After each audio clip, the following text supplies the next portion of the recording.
1941. The Germans occupy half of Russia. Hitler is on the verge of capturing Moscow. The Wehrmacht's armored tanks move ahead relentlessly.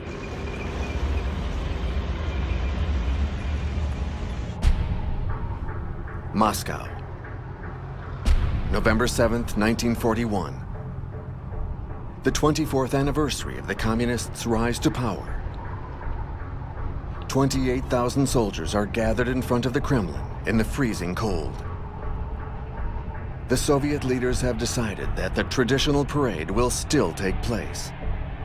This is a direct order from their supreme leader, Stalin, even though the apocalypse is near.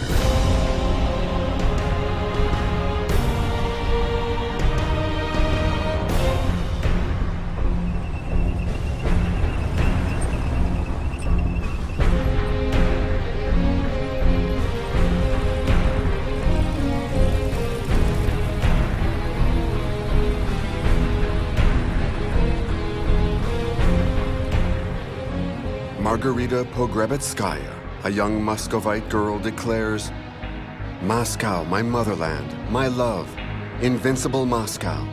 And November 7th is the loveliest day on the calendar. Red, my favorite color. The color of the revolution, the color of the blood shed in its name."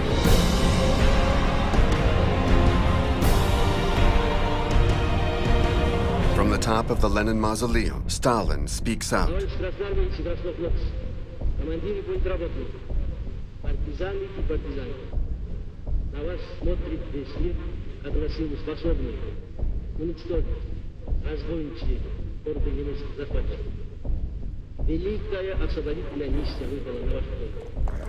Stalin invokes the glory of Tsarism to mobilize his troops.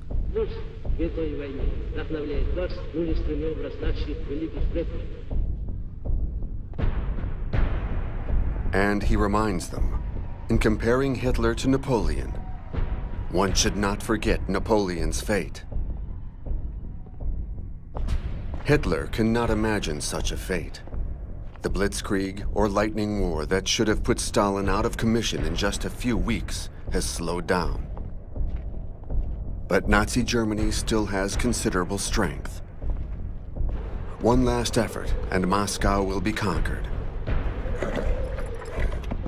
Hitler proclaims, "Soldiers of the Eastern Front, the decisive battle begins today. We are about to avert the most terrible threat since the Huns and the Mongols." Moscow holds its breath. Stalin refuses to leave the city. He requisitions part of the population to dig anti-tank trenches.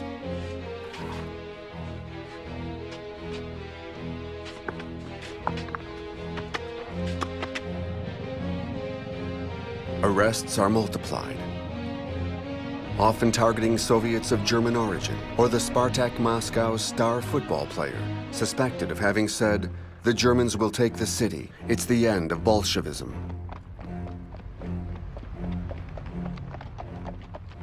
Albina Gantimirova reports, "We collected money for the army. Women came to donate their wedding bands. In Berlin, the German women donate their fur coats." A relentless enemy descends upon the soldiers on the Moscow front. The cold, exceptional temperatures, hitting minus 35 degrees Celsius, crack the tank's steel, harden the tires, freeze the weapon's lubricants, and kill the horses.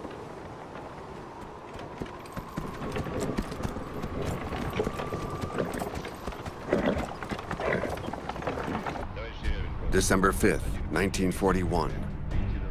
Stalin and General Zhukov, with his high command, the Stavka, secretly organize a powerful counteroffensive to liberate Moscow. 1 million Soviet soldiers begin to march. Albina Gantimirova, now a senior sergeant, recounts. Order 227 says not one step back. If you take that step, you'll be executed. Policemen walk behind us and shoot whoever steps backwards.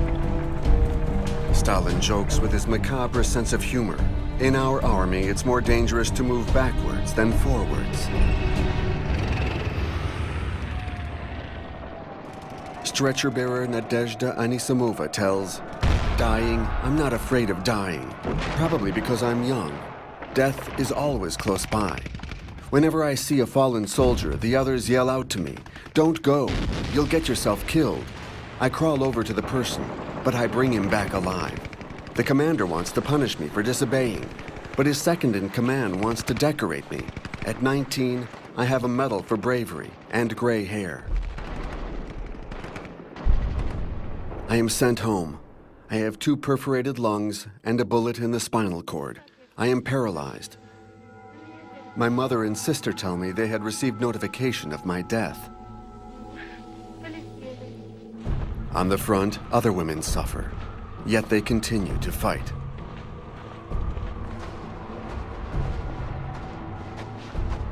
The Battle of Moscow is in full swing when suddenly, Stalin receives an important piece of news. On December 7th, 1941, Pearl Harbor, the American naval base in the Pacific, is attacked by Japan, Germany's ally. Franklin Roosevelt, President of the United States, announces that his country is entering the war. The American people in their righteous might will win through to absolute victory. Stalin has a new ally. Christmas 1941.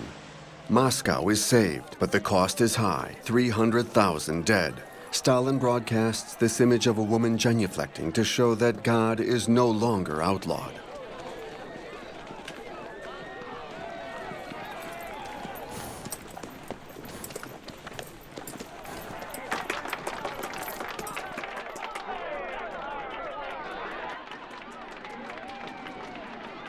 To the Soviets, Stalin has succeeded in pushing Hitler back 200 kilometers. But the Führer doesn't feel defeated. The Germans are blocked by the Red Army in the north and center of the Soviet Union, but Hitler is preparing a new offensive on the southern front for springtime of the following year. The target of this offensive is Baku's oil. June 28, 1942, the Germans advance at an alarming speed, 300 kilometers in just 1 month.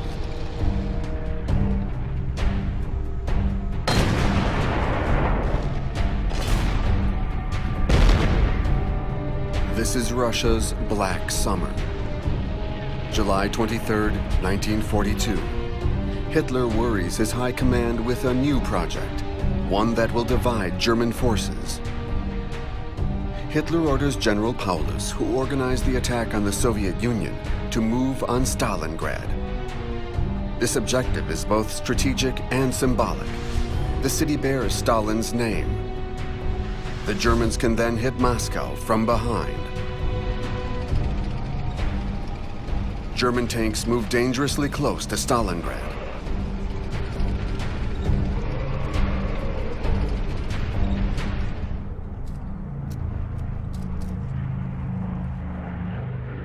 Stalin receives some reassurance. On August 10, 1942, Winston Churchill, the British Prime Minister, lands in Moscow aboard his personal plane. His traveling companion is an American special envoy, Averell Harriman, the powerful businessman who coordinates Allied aid. This aid will prove decisive.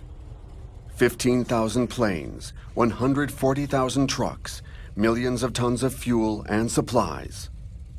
Molotov, Stalin's Minister of Foreign Affairs, greets the two men with the Internationale, the Soviet anthem of the time.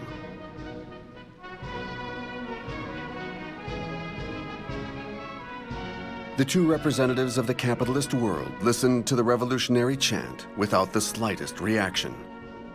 Churchill states, "If Hitler invaded hell, I would side with the devil."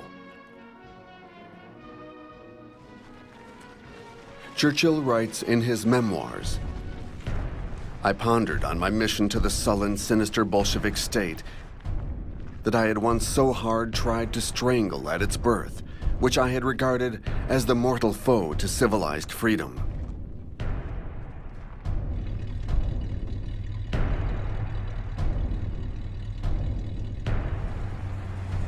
A magnificent Packard limousine drives them to the Kremlin, where Stalin awaits them.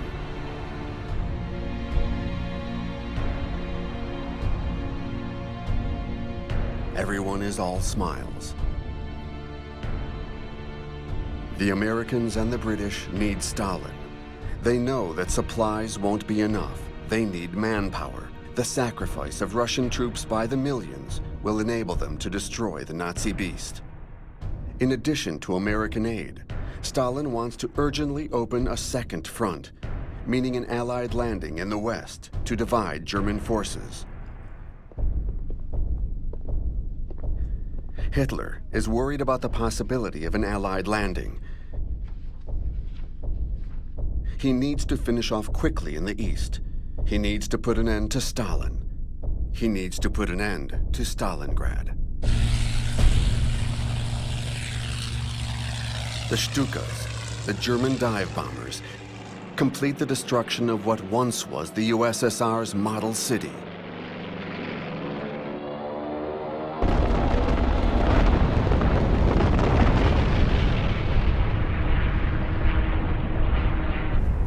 General Paulus launches his 6th Army to attack Stalingrad.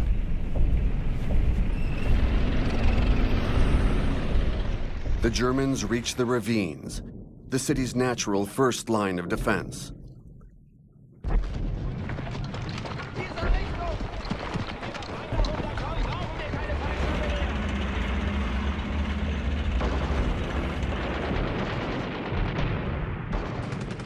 The Russians resist with great violence.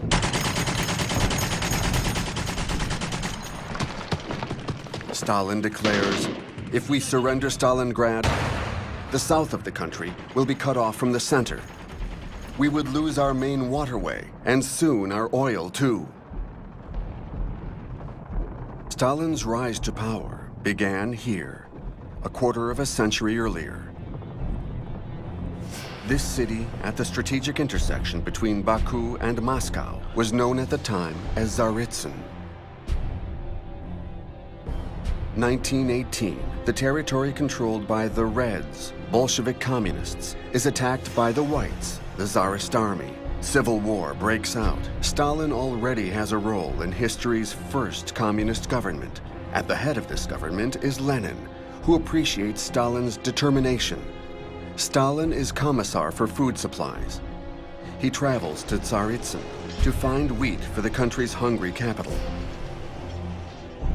Stalin steals all the grain reserves, sparking off rebellions and famines.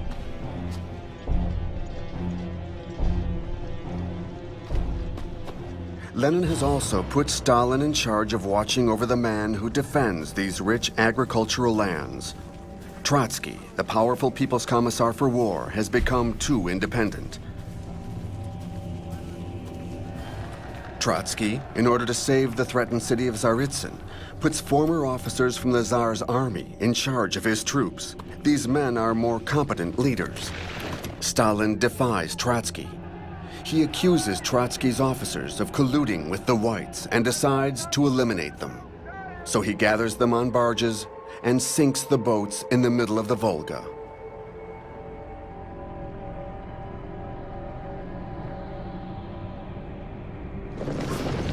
Stalin turns into a warlord, destroying villages, executing populations, and spreading terror. He makes awkward attempts to get involved in strategy, but Trotsky, just as violent but more skilled, sets things straight. This doesn't stop Stalin from proclaiming himself the conqueror of Tsaritsyn and donning this military dress, which he will wear from now on. He is present on every Civil War front. 1919. The Reds face new enemies. French, American, British, and Japanese have all come to support the Whites. But after the Great War and its massive death toll, Allied support remains limited. Their primary goal is to stop the spread of communism. Because Trotsky wants to export the revolution. He is counting on workers rising up across Europe. He attacks Poland, which has just acquired its independence. The Poles, with French support, resist the Reds' assault. Stalin, sent as backup, doesn't support Trotsky. 40,000 Bolshevik soldiers are captured.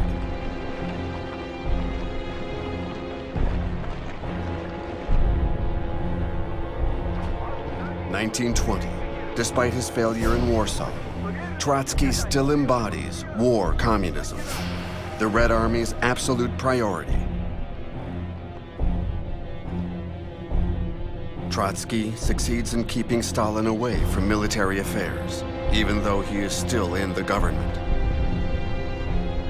People question Stalin's methods and wonder what is behind those small, squinty eyes, even when he smiles.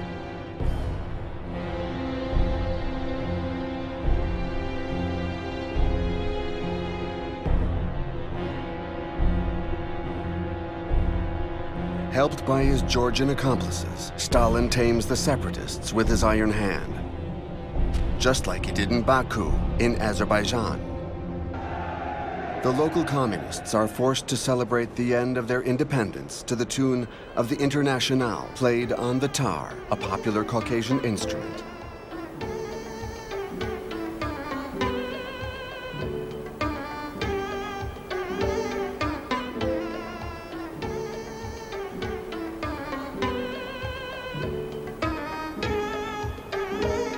Stalin also reigns in Armenia and Georgia, his homeland.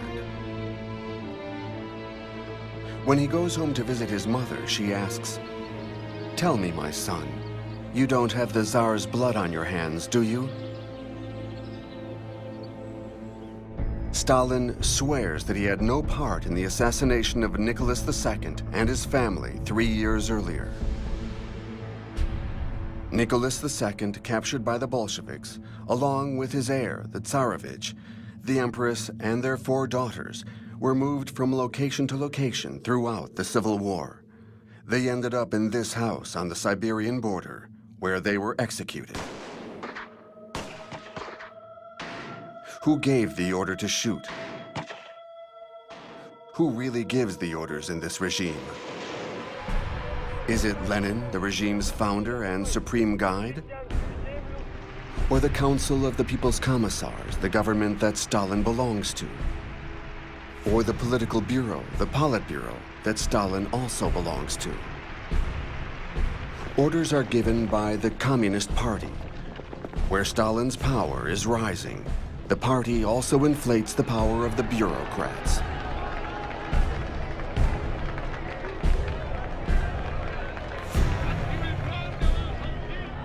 To move ahead in this world, one must have a party card. In the words of Alexander Degtyarev, "Joining the ranks of the Communist Party was the greatest joy in my life. The party took care of our morale and our conscience. It gave me the strength to resist every ordeal. What kept me alive was my unwavering faith in our Leninist party and our humanist principles."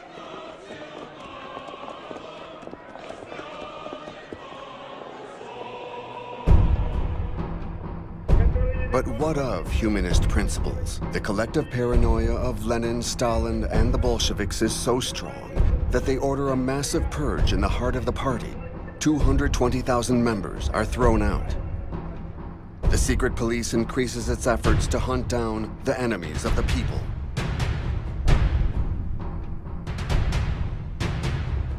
The head executioner is Dzerzhinsky, along with his team of assassins.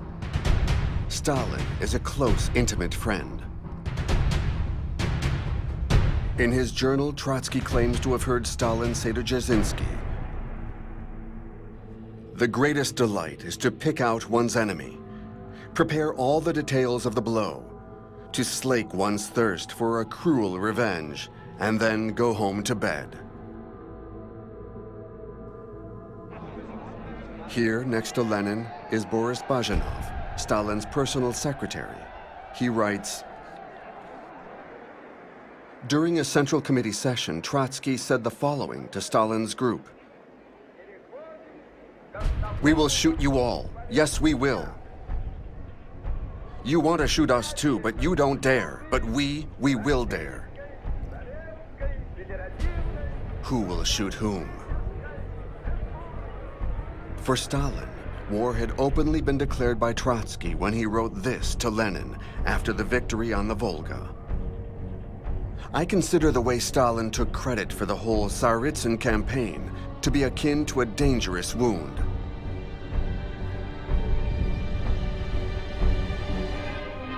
Stalin commissions a film, thus reinforcing his legendary status as a Civil War hero and conqueror of Tsaritsyn. He changes the city's name from Tsaritsyn to Stalingrad, or Stalin City. 20 years later, in 1942, Stalingrad is in ruins at the hands of the Germans.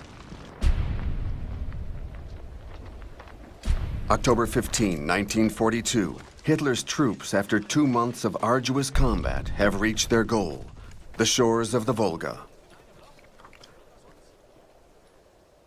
Across the river, the Russians regroup and are comforted by an unexpected declaration by Stalin.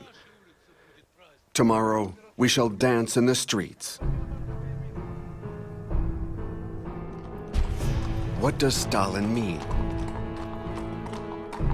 He knows that his military chief of staff, General Zhukov, is secretly preparing a counteroffensive. The fate of Stalin's country hangs in the balance, but Stalin also has some personal issues to contend with. He awaits a visit from Beria, the fearsome head of the secret police, along with the heads of the various law enforcement organizations.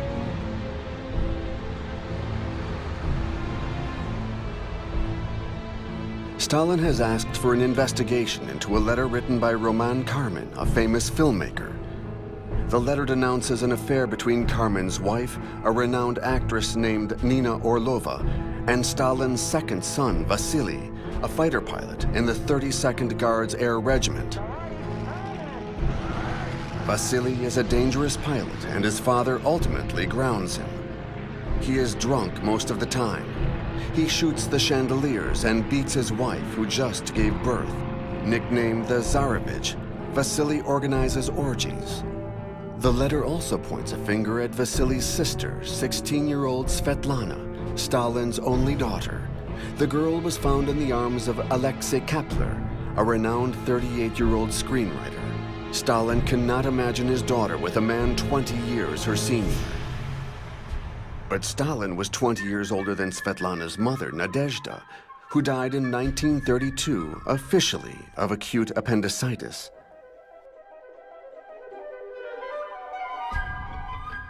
Svetlana had always been the favorite.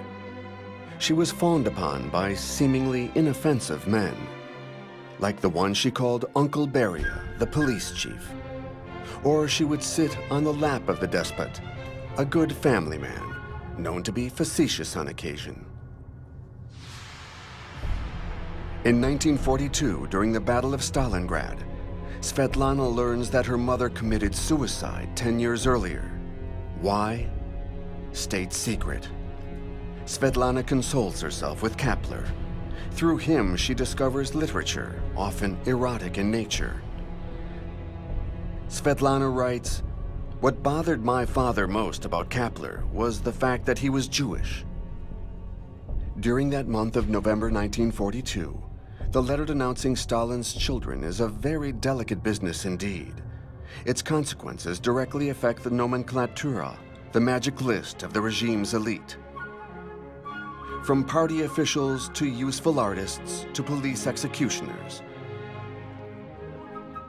As long as they remain favorites, they can live in a state of comfort unknown to the rest of the Soviet population.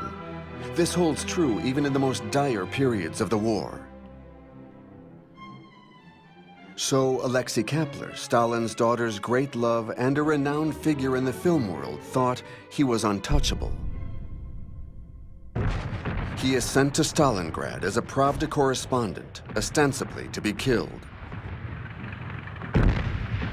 He survives this hell, so Stalin has him deported to Siberia, beyond the Arctic Circle. He is taken to the Vorkuta concentration camp, otherwise known as the Ice Guillotine. Kapler is accused of having ties with foreign countries and of being an English spy. He is sentenced to 5 years in the Gulag. Gulag, an acronym for Main Camp Administration. The great Russian writer Solzhenitsyn refers to them as the Gulag Archipelago. Hundreds of concentration camps, often built during Lenin's day, whose numbers were infinitely increased by Stalin. While the world's fate is being decided at Stalingrad, at least 3 million Soviets have become zeks. These unfortunate men are convicts, arrested by Stalin's police to fill his quotas and balance out the high mortality rate in the labor camps.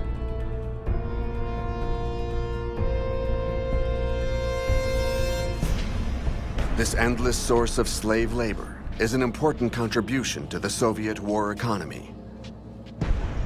Gold is extracted from the Kolyma camp, and coal comes from Vorkuta.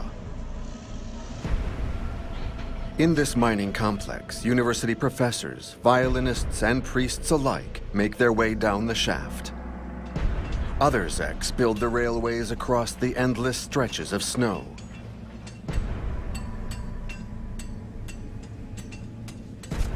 For Russians, hell isn't eternal fire. It's a desert of ice. Each guard is more barbaric than the next. They share the women who are raped upon arrival.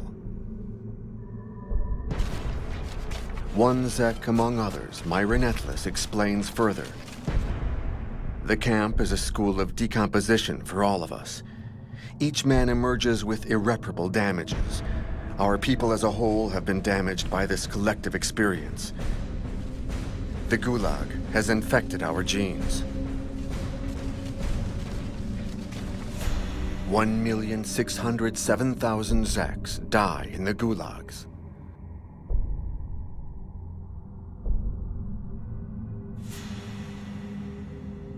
Kapler, Svetlana's lover, survives by joining the Deportee Theater Company, a source of entertainment for the camp's administrators. This theater company is headed by a zek, a former director of the Bolshoi, and various celebrities who fell out of Stalin's favor. Kapler spends 10 years in Vorkuta. Svetlana, Stalin's daughter, doesn't wait for his return.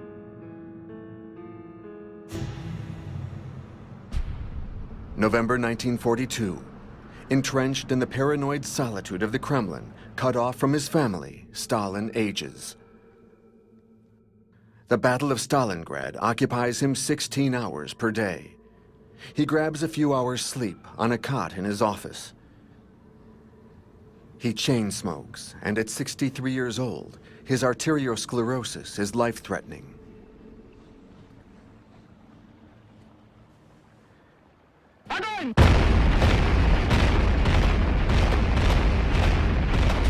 November 19th, 1942.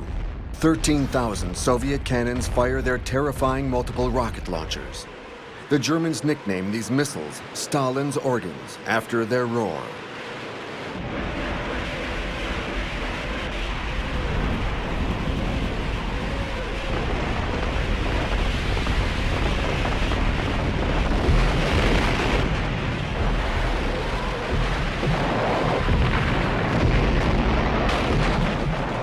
General Zhukov's Soviet armies have surrounded German General Paulus's 6th Army in the ruins of Stalingrad.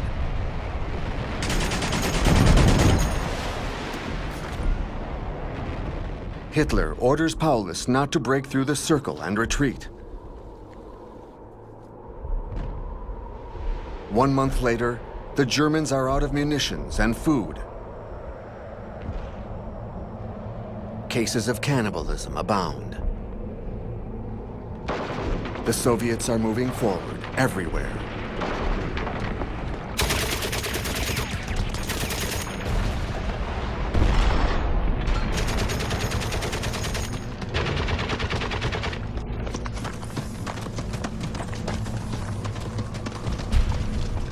February 2nd, 1943, filmmaker Roman Karman, who had alerted Stalin on his children's activities, is lucky enough to film this unique moment, the surrender of General Paulus.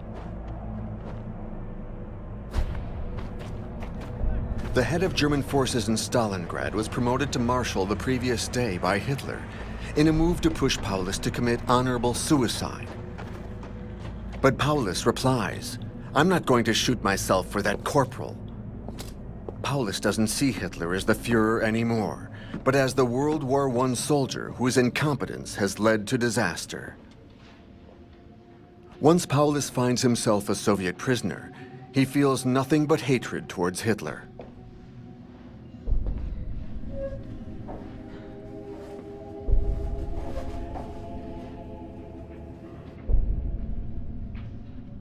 Hitler, on the other hand, wants to exchange him for Stalin's eldest son, Yakov, who is his prisoner since July 1941. Stalin prepares his answer. "I will not trade a marshal for a lieutenant." The body of Yakov, Stalin's son, is found in the electrical barbed wires of his prisoner camp in Germany. In Stalingrad, after 6 months of fighting, 500,000 Germans are dead. 100,000 have been captured. Very few will ever return home, even 10 years later.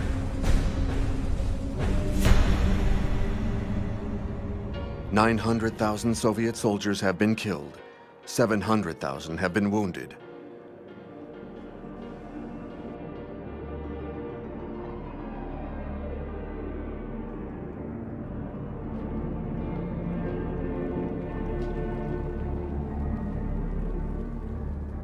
In the eyes of the world, the great victor at Stalingrad is Stalin, who poses in his new uniform.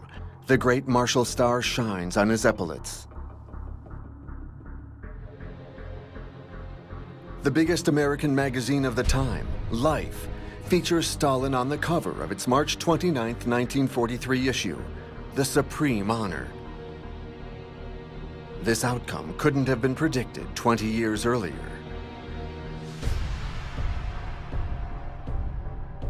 (1921). After 4 years of civil war, Russia counts millions of casualties, immigrants, and orphans. The country is ravaged by famine. Stalin is bothered by the sight of Trotsky still triumphant in Red Square.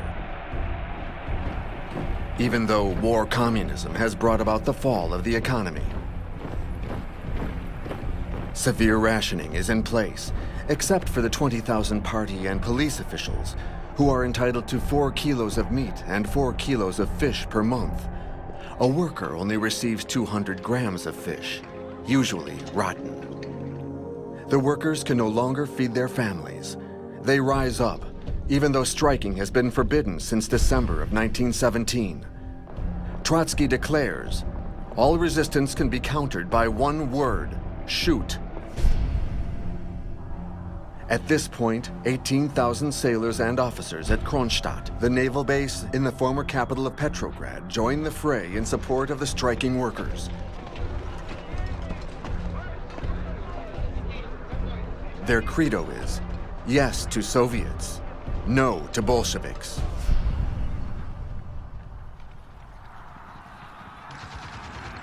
Trotsky orders an assault on the Kronstadt sailors on March 7, 1921. 20,000 Red Army troops move across the frozen Baltic Sea. Behind them, to prevent them from turning back, members of the secret police are positioned with machine guns.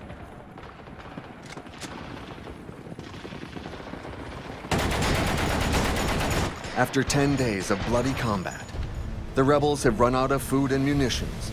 They surrender to the Red Army soldiers. 2,168 sailors are executed and buried together. These very same men led the communists to victory in 1917.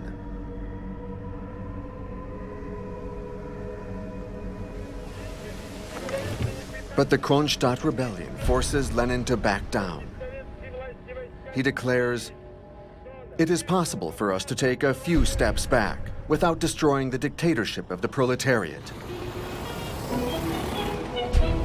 In March 1921, Lenin institutes the NEP, or New Economic Policy. This is a spectacular, albeit temporary, liberalization of the economy. Industry is denationalized, forced requisitions and required work is ended, inheritance is reinstated. Farmers are free to sell their harvest at will once again. Store shelves are filled up. Moscow dares to hope and celebrate again. The Bolsheviks need money. On March 19, 1922, Lenin sends the following directive to the Politburo. We must pursue the removal of church property. We must smash the clergy most decisively and ruthlessly, and put down all resistance with such brutality that they will not forget it for several decades. Lenin concludes, violence is the truth of politics. Things are moving quickly at the Kremlin. The Bolshevik leaders are arriving in their Rolls-Royces. On April 3, 1922, Stalin, nicknamed Lenin's best disciple, becomes Secretary General of the Communist Party. He is powerful, but always respectful towards Lenin. His future minister Molotov remarks, "People often ask me who is tougher, Lenin or Stalin? Lenin, of course. He's the one who trained us all."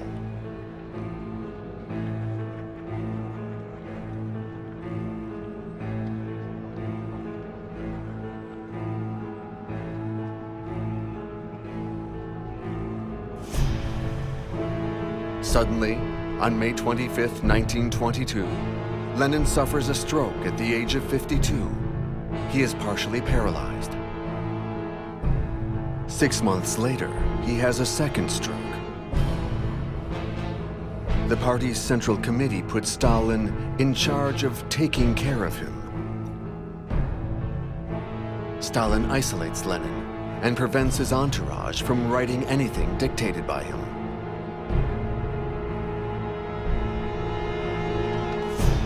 The year closes with the creation on December 22, 1922, of the USSR, Union of Soviet Socialist Republics. Its emblem is the farmer's sickle and the proletarian worker's hammer.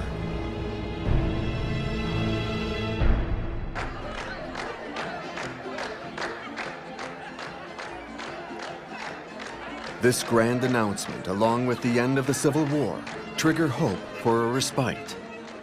But the terror only intensifies. Secret police vans discharge truckloads of victims condemned from the start. 1923, the People's Commissar of Justice, Isaac Steinberg, escapes to Germany. He once asked Lenin, "What good is a Commissar of Justice? His title should be Commissar of Social Extermination." Lenin had replied, "Excellent idea." Steinberg writes, "Terror is a tight network of surveillance, a secret police that observes every deed and action, every provocation, using the most debasing, humiliating, and painful means of interrogation. Terror means prisons overcrowded with starving people.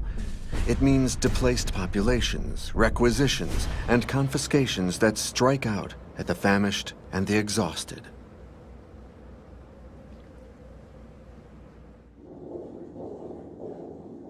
Stalin carries Lenin's coffin.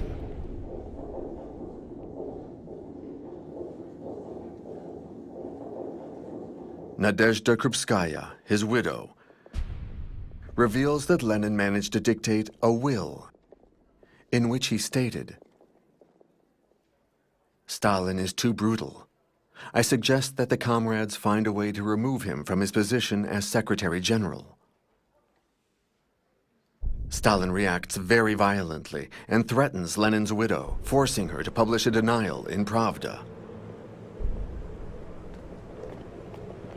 All the pallbearers, The most faithful Bolsheviks from the outset will try to use this will to get rid of Stalin. They will all die.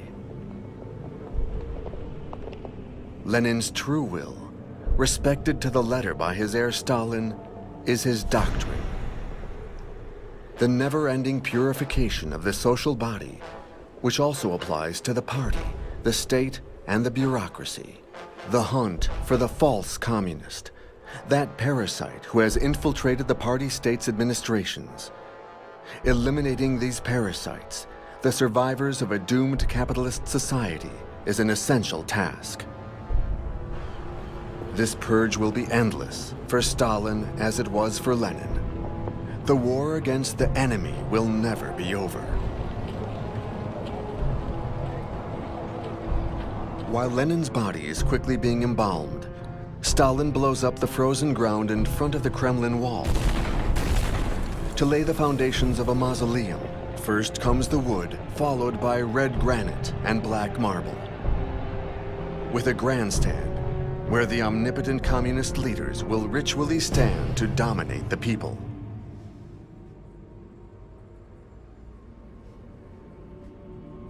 But the people, like Trotsky, Stalin is still forced to applaud him. This is only the beginning of their underground duel to the death.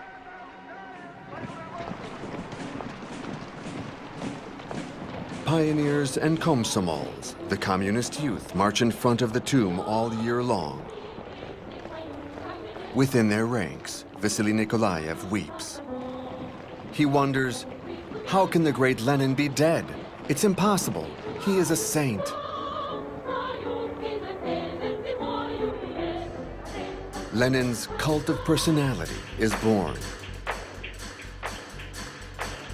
Stalin establishes a commission dedicated to the immortalization of the memory of Vladimir Ulyanov, known as Lenin. And Lenin's name is given to Petrograd, the former capital, St. Petersburg, which will now be called Leningrad. 1943. Germans have surrounded the city for the past 2 years. Hitler hasn't succeeded in conquering Stalingrad, the primary symbol of Soviet power, so he keeps going after the other symbol, Leningrad.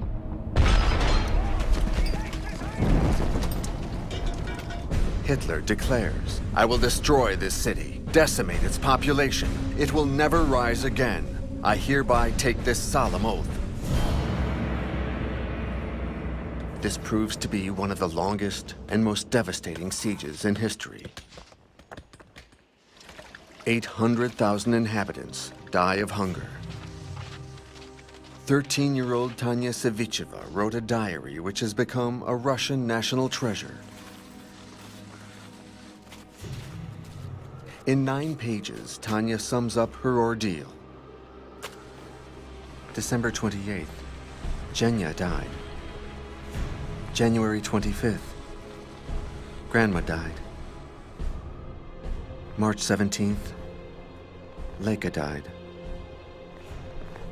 April 13th, Uncle Vasya died. May 10th, Uncle Lisha died. May 13th, Mother died. The 10th page will never be written because Tanya has died of exhaustion.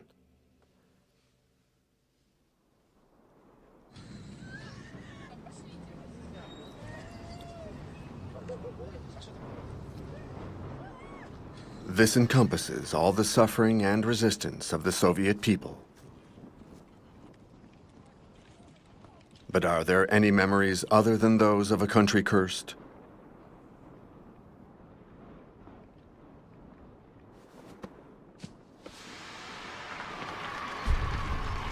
(1925). Back then, the children of Moscow believe in the future. They cheer the heroes of the revolution gathered around Stalin, who marches towards power. These are the first Bolsheviks: Zinoviev, Kamenev, Voroshilov, the Civil War general, and Bukharin, who doesn't trust Stalin. He says, He is a schemer without principles whose thirst for power comes above all. He changes his theories even as he expresses them, depending on who he has chosen to eliminate. But they all stand beside Stalin in the fight against Trotsky, who continues to have the support of many militants. Stalin, in the hope of dispensing with debates and contestation, distributes party membership to proletarians and descendants of proletarians. These people have no education or training in politics, but they will always be grateful to Stalin for allowing them to rise within the bureaucracy. Trotsky begins to be booed, and little by little cast aside.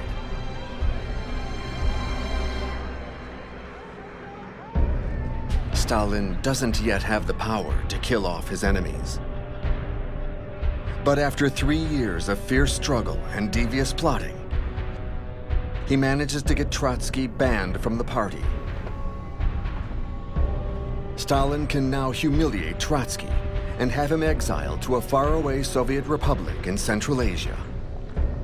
Stalin has him filmed, escorted by police officers whose chief, on the right, with the gun in his pocket, directs the camera.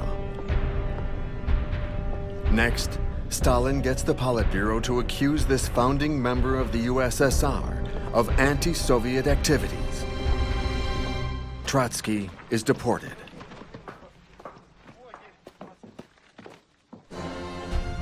December 21st, 1929, Stalin is 50. He is now the absolute ruler of the Soviet Union.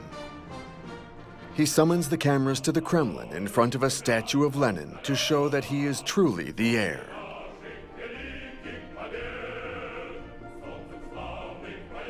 With his henchmen, who are blindly devoted in exchange for their lives, Stalin can finally rid himself of the NEP, the attempt at liberalization, and fully engage in collectivization.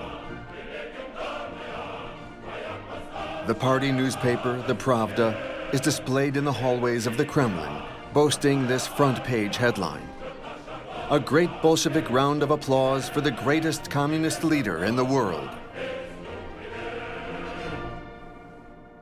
20 years later, he will really be one of the most powerful men in the world.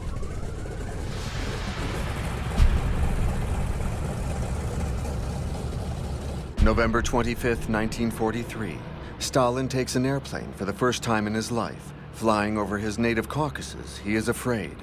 He's traveling to Tehran to attend a conference of allies against Germany. With his newfound power, Stalin was able to impose his embassy in Iran as the meeting location. The embassy is secured by a battalion of Soviet policemen and full of hidden microphones. The sight of Stalin is a surprise to the attendees. He limps, and his atrophied arm adds to his bear-like demeanor.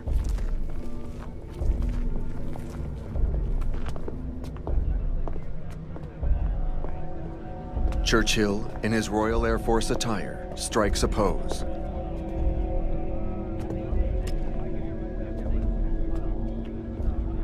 The conference's opening ceremony begins with the Internationale, still the Soviet anthem, for now.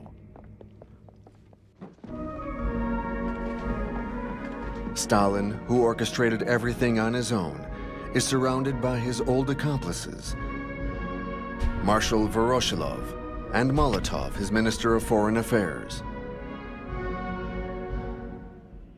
On behalf of King George VI, Churchill gives Stalin a sword with the following inscription: "To the steel-hearted citizens of Stalingrad."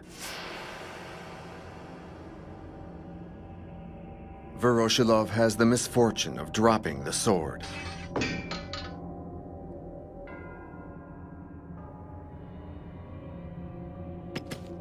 He throws a distraught glance at Stalin. He knows he is about to be insulted in public, until a policeman relieves him of his burden.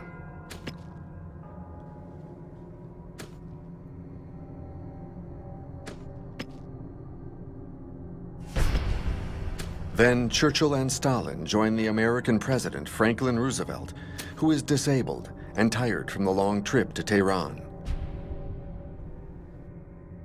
Stalin wants to get closer to Roosevelt, who he believes to be naive and easily manipulated. Stalin needs support against Churchill on the issue of a second front. Churchill wants to attack from the south, the soft underbelly of Europe, outrun the Russians and arrive first in Berlin. But Stalin wins out with the Normandy invasion, further away, planned for the spring of 1944. Roosevelt shows his consideration for Stalin in this official photo.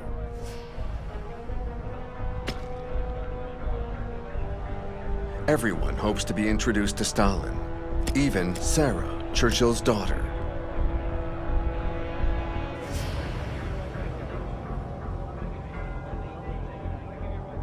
Optimism is in the air.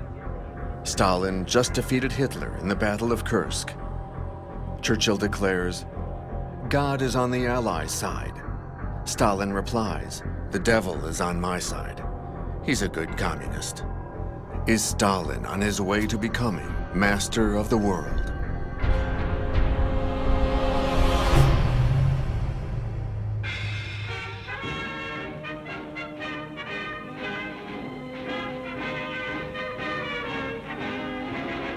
Но сурово брови мы насупим, если враг захочет нас сломать.